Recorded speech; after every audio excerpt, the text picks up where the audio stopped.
Welcome back. We are talking about health care. We have Rick Turner, co-chair of the Kamloops Health Coalition, joining us. Thanks for being here, Rick. Thanks and Anita Strong as well joining us from Kamloops Council of Canadians. Thanks for being here, Anita.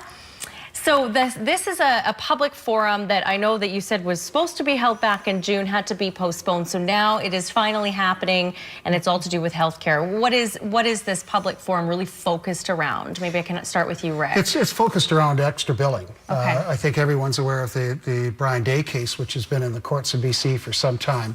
And the issue here is funding for healthcare in BC and how a lot of private surgical centers, and BC's the worst in Canada, are depriving us of money in federal healthcare transfers because a lot of these private surgical centers aren't following the rules. So BC's lost $16 million in healthcare transfers in recent years. And on top of that, the private surgical centers are taking doctors and nurses out of the healthcare system. And that means that as long as we have these private surgical centers, that wait lists in the public system have been getting longer. The good news is that in recent months, the current government is providing more funding for healthcare, more operating time, more time for doctors and nurses in operating rooms, more MRIs to make better diagnoses of people suffering. And with that increased funding, then the wait times in the public system are going to reduce dramatically. And we'll see that within about a year by the time that money works its way through the system. Also, that court case, in particular the one involving Brian Day, they have given their side of the case, and now it's going to be government and the interveners presenting their side of the case, and we're hoping that that will all be wrapped up in January. Right. And that will finally bring closure to this.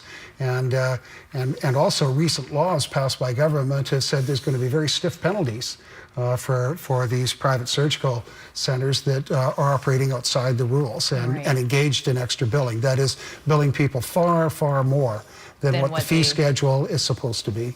And Anita, this forum, tell us a little bit about what will happen at this forum. Okay, I mean, there's obviously really good speakers. Yeah, her name is Colleen Fuller, and she's a researcher and she's an expert on public policy and healthcare, and so she'll be addressing that question of the extra billing and of the court case that's happening. And Council of Canadians, being part of the BC Health Coalition, are one of the interveners in the case. And it's been going on for at least 5 years, this court case. So we're really looking forward to it coming to an end. But another thing that Colleen is going to be touching on is the recent new iteration of NAFTA, which is USMCA. Yeah, it's a long name now. Yeah. And how it's going to affect the pharmacare program that the government has been talking about getting put in place, and how that's going to be affected by the new rules around the NAFTA, the new NAFTA. Right.